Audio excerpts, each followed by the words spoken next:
नमो तस्स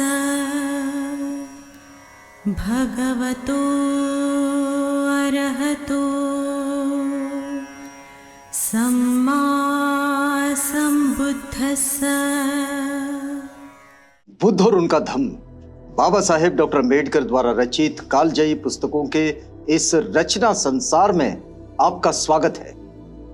आप जानते हैं कि इस समय हम लोग बाबा साहेब डॉक्टर अम्बेडकर द्वारा मूल रूप से अंग्रेजी में रचित ग्रंथ द बुद्ध एंड हिज धम्मा, इसका ये हिंदी अनुवाद आप तक पहुंचा रहे हैं। और ये जो हिंदी अनुवाद है, ये हिंदी अनुवाद भदंत डॉक्टर आनंद कौशल्यायन जी का है। आइए इस कड़ी में आगे बढ़ते हैं। आपको याद दिला देते हैं कि ये बुद्ध और उनका धम्म के पंचम कांड का दूसरा भाग है।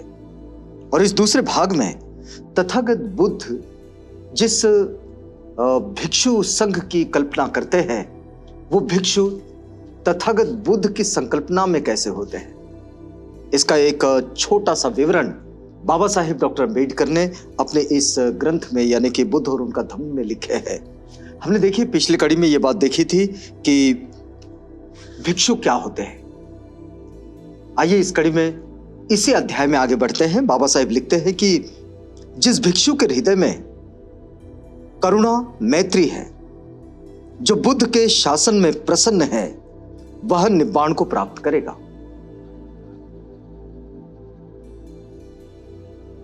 जो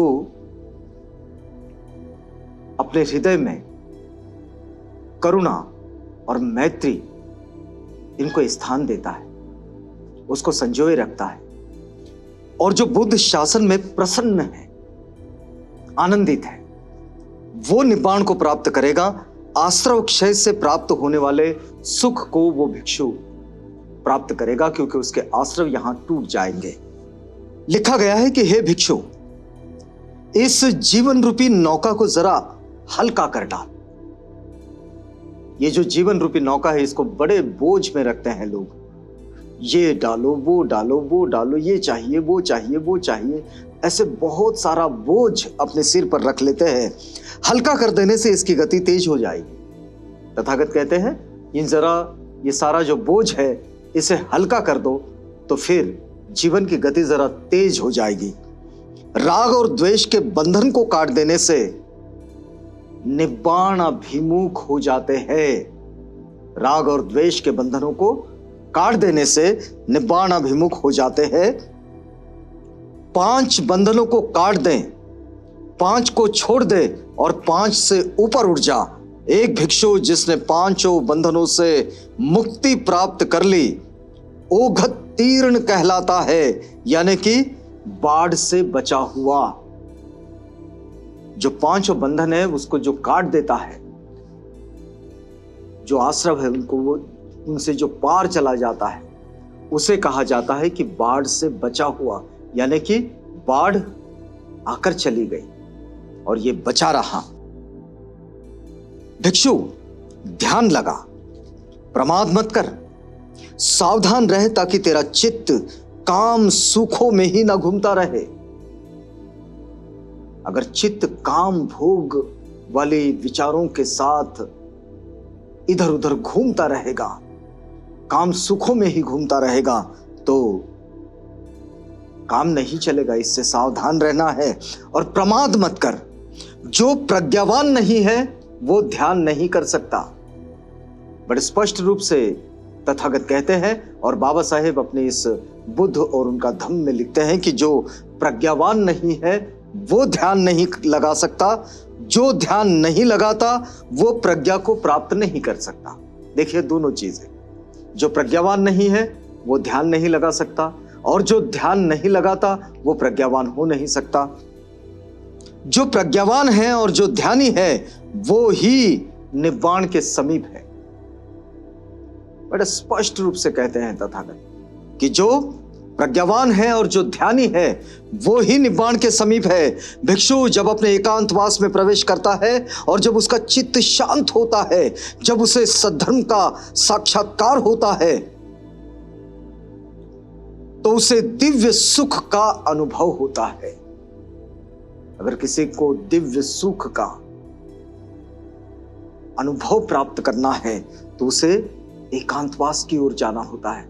ये जो हम देखते हैं पूरे संसार में, भारत में तो कई जगह जगह पर जंगलों में, पहाड़ों में जो छोटी छोटी गुफाएं हैं, और वो सारी बौद्ध गुफाएं जहां बौद्ध भिक्षु एकांतवास में प्रवेश कर वहां पर चले जाते थे और फिर अपने आप को एकांत में लेकर जाते थे। जब उसका चित्त शांत होता है और जब उसे सद्धर्म का साक्षात्कार होता है, सद्धर्म का साक्षात्कार होना ये भी एक बहुत बड़ी बात होती है। और देखिए, एक बुद्धिमान भिक्षु के लिए ये प्रगति क्रम श्रेष्ठ है। इंद्रिय संयम, संतोष, प्रतिमोक्ष के नियमों का पालन, पवित्र अप्रमादी मित्रों की संगति, ये क्रम है। जो भी कोई सुख की ओर जाना चाहता है, अपने दुखों से मुक्ति चाहता है, तो उसके लिए ये बड़ा जरूरी है कि वो इस प्रगति क्रम को ध्यान में रखे। एक तो पहले इंद्रिय संयम और दूसरा संतोष, फिर पातिमोक्ष के नियमों का पालन और पवित्र जीवन, और उसके साथ अप्रमादी मित्रों की संगति। जो अप्रमादी है मित्र, उनकी संगति। देखिए, उसके आगे वे लिखते हैं कि जो भिक्षु भिक्षा जीवी होगा, जो अपने कर्तव्य पालन में प्रमाद नहीं करेगा, वह प्रीति प्रमुदता की बहुलता में दुख का अंत कर सकेगा। तो दुख का अंत करने की जो शर्त तथागत बुद्ध रखते हैं वो क्या है कि जो भिक्षु भिक्षाजीवी होगा, मतलब भिक्षा पर अपना जीवन यापन करेगा, जो अपने कर्तव्य पालन में प्रमाद नहीं करेगा, अपने कर्तव्य पालन से कभी दूर नहीं जाएगा।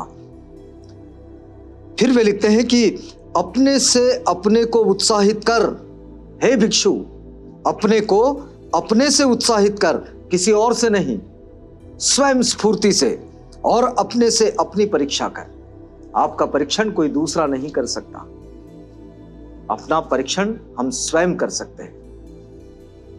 जब तू आत्मरक्षित रहेगा और मेधावी होगा तो सुखी रहेगा। अपना आप ही अपना स्वामी है। तथागत कहते हैं कि अपना आप ही अपना स्वामी है। आत्मदीपो भव, अपना आप ही अपनी गति है। इसलिए अपने आप को उसी तरह काबू में रख जैसे व्यापारी अच्छे घोड़े को काबू में रखता है। जो भिक्षु अप्रमाद में आनंदित रहता है और प्रमाद से डरता है, वो आग की तरह अपने छोटे बड़े बंधनों को जलाता हुआ विचरता है।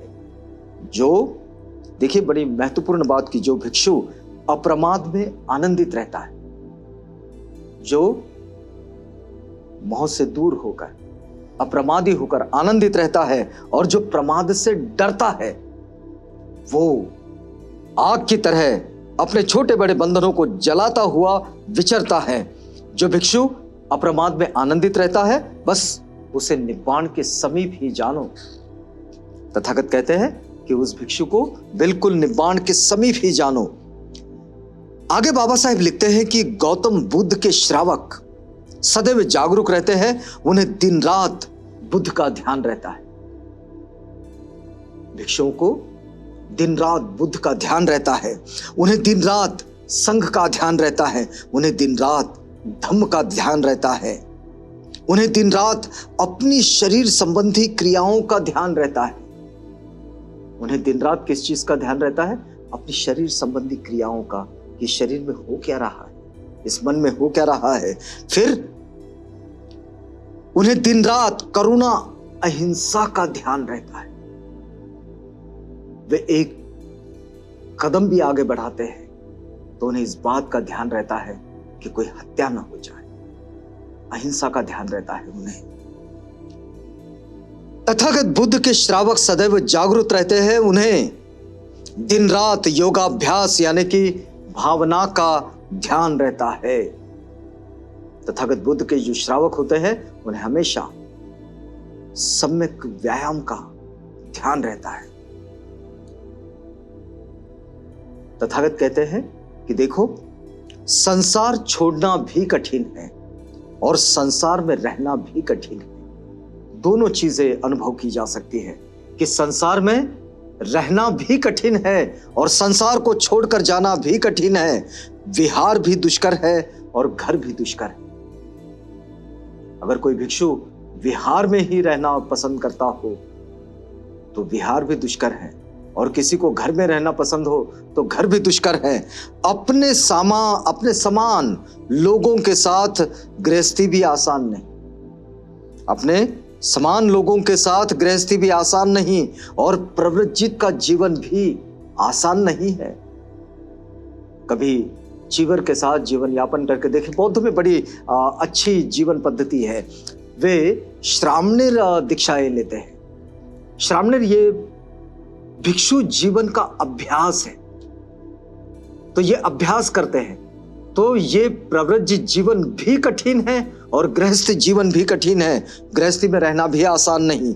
जो आदमी श्रद्धा युक्त है, आगे देखिए बड़ी महत्वपूर्ण बात कहते हैं कि जो आदमी श्रद्धा युक्त है और जो शीलवान है, जो यशस्वी है तथा जो ऐश्वर्यवान है। देखिए 4 शब्द हैं, जो ऐश्वर्यवान है, यशस्वी है, शीलवान है और श्रद्धायुक्त है। श्रद्धायुक्त, शीलवान, यशस्वी और ऐश्वर्यवान, वो जहां जहां भी जाता है, जहां जहां भी जाता है वहां वहां वह पूजित होता है। और ये बात मनुष्यों के जीवन के लिए बड़ी उत्तम है, बड़ी मंगल है। ये तथागत कहते हैं, पूजा च पूजनीयानम एतं मंगलम उत्तम। पूजनीय होना, पूजनीय और पूजनीयों की पूजा करना, दोनों उत्तम और मंगल है। अब देखिएगा कि यहाँ बाबा साहेब इस अध्याय को खत्म करते हैं और दूसरा एक छोटा सा शीर्षक लिखते हैं, भिक्षु और तपस्वी।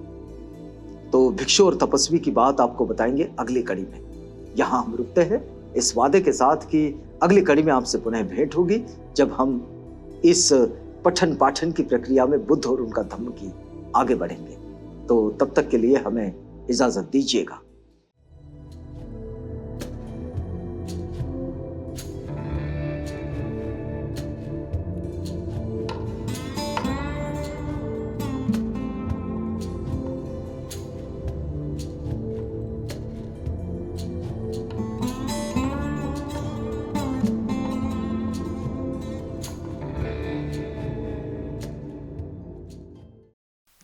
बुद्ध और उनका धम्म।